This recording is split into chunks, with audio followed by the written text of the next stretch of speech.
Exodus 34. The new stone tablets. The Lord said to Moses, "Try to sail out 2 stone tablets like the first ones, and I will write on them like the words that were on the first tables, which you broke. Be ready in the morning, then come up on the Mount Sinai. Present yourselves to me there on the top of the mountain. No one is to come with you or be seen anywhere on the mountain, not even the flocks and the herds and may graze in front of the mountain." So Moses chiseled out 2 stone tablets like the first ones and went up to Mount Sinai early in the morning, as the Lord had commanded him, and he carried the 2 stone tablets in his hands. Then the Lord came down in the cloud and stood there with him and proclaimed his name, the Lord. And he passed in front of Moses, proclaiming, the Lord, the compassionate and gracious God, slow to anger, abounding in love and faithfulness, maintaining love to thousands and forgiving wickedness, rebellion, and sin. Yet he does not leave the guilty unpunished, and he punishes the children and their children for their sin of the parents to the 3rd and 4th generation. Moses bowed down to the ground at once and worshipped. "Lord," he said, "if I have found favor in your eyes, and let the Lord go with us. Although this is a stiff-necked people, forgive our wickedness and our sin, and take us as your inheritance." Then the Lord said, "I am making a covenant with you before all your people. I will do wonders never before done in any nation in the world. The people you live among will see how awesome the work that I, the Lord, will do for you. Obey what I command you today, and I will drive out before you the Amorites, Canaanites, Hittites, Perizzites, Hivites, and Jebusites. Be careful not to make a treaty with those who live in the land where you are going, or they will be a snare among you. Break down their altars, smash their sacred stones, and cut down their Asherah poles. Do not worship any other god, for the Lord, whose name is a jealous God. Be careful not to make a treaty with those who live in the land, for when they prostitute themselves to their gods and sacrifice to them, they will invite you, and you will eat their sacrifices. And when you choose some of their daughters as wives for your sons, and those daughters prostitute themselves to their gods, they will lead your sons to do the same. Do not make any idols. Celebrate the festival of unleavened bread. For 7 days eat bread made without yeast, as I commanded you. Do this at the appointed time in the month of Aviv, for in that month you came out of Egypt. The first offspring of every womb belongs to me, including all the firstborn males of your livestock.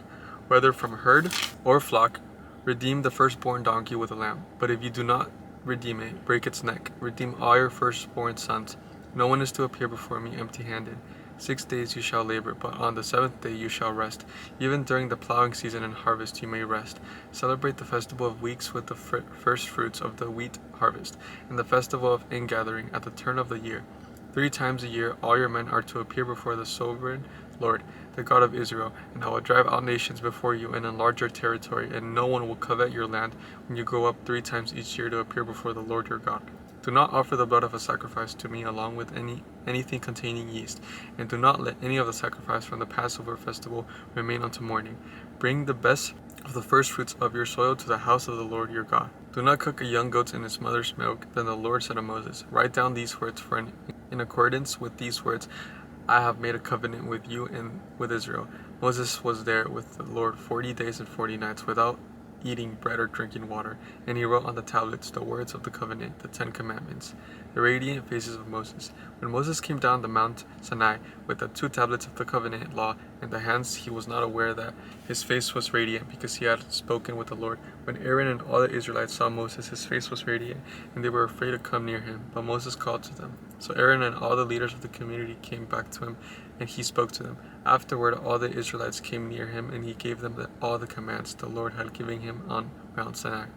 When Moses finished speaking to them, he put a veil over his face, but whenever he entered the Lord's presence to speak of them, he removed the veil until he came out. And when he came out and told the Israelites what he had been commanded, they saw that his face was radiant. Then Moses would put the veil back over his face until he went in to speak with the Lord. Exodus 35. Sabbath regulations.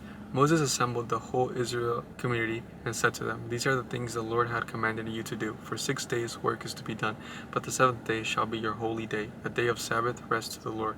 Whoever does any work on it is to be put to death. Do not light a fire in any of your dwelling on the 7th day." Materials for the tabernacle. Moses said to the whole Israelite community, "This is what the Lord had commanded: from what you have, take an offering for the Lord. Everyone who is willing to bring to the Lord an offering of gold, silver, and bronze, blue, purple, and scarlet yarn, and fine linen, goat hair, ram skin, dyed red, and another type of durable leather, acacia wood, olive oil for the light, spices for the anointing oil, and for the fragrant incense, and onyx stones, and other gems to be mounted on the ephod and the breastpiece. All who are skilled among you are to come and make everything the Lord has commanded: the tabernacle with its tent and its covering, clasp frames, crossbars, posts, and bases, the ark with its poles, and the atonement cover for the curtain that shields it, the table with its poles, and all the articles, and the bread of the presence, the lampstand, this is for light with its accessories, lamps and oil for the light, the altar of incense with its poles, the anointing oil and the fragrant incense, the curtain for the doorway at the entrance to the tabernacle, the altar of burnt offering with its bronze grating, its poles and all its utensils, the bronze basin with its stand, curtains of the courtyard with its posts and bases, and the curtain for the entrance to the courtyard. The tent pegs for the tabernacle and for the courtyard, and their ropes. The woven garments worn for ministering the sanctuary, both the sacred garments for Aaron and the priest, and the garments for his sons when they serve as priests.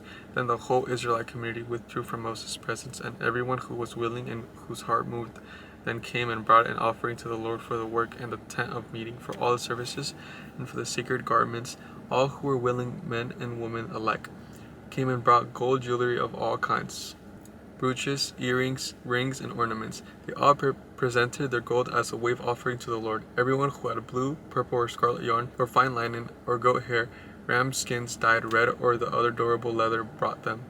Those presenting an offering of silver, bronze, brought it as an offering to the Lord, and everyone who had acacia wood for any part of the work brought it. Every skilled woman spun with her hands and brought what she had spun, blue, purple, or scarlet yarn, or fine linen.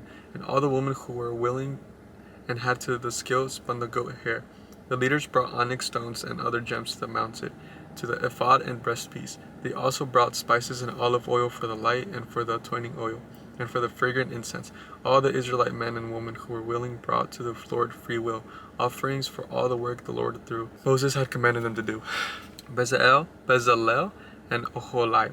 Then Moses said to the Israelites, See, the Lord had chosen Bezalel, son of Uri, the son of Hur, and the tribe of Judah, and he has filled them with the Spirit of God, with the wisdom, with understanding, with knowledge, and with all the kinds of skills, to make artistic designs for works in gold, silver, and bronze, to cut and set stones, to work in the wood, to engage in all kinds of artistic crafts. And he had given both him and Oholiab, the sons of Ahismach, of the tribe of Dan, the ability to teach others. He had filled them with the skills to do all the kinds of work, as engravers, designers, embroiderers in blue, purple, and scarlet yarn, and fine linen, and weavers, all of them.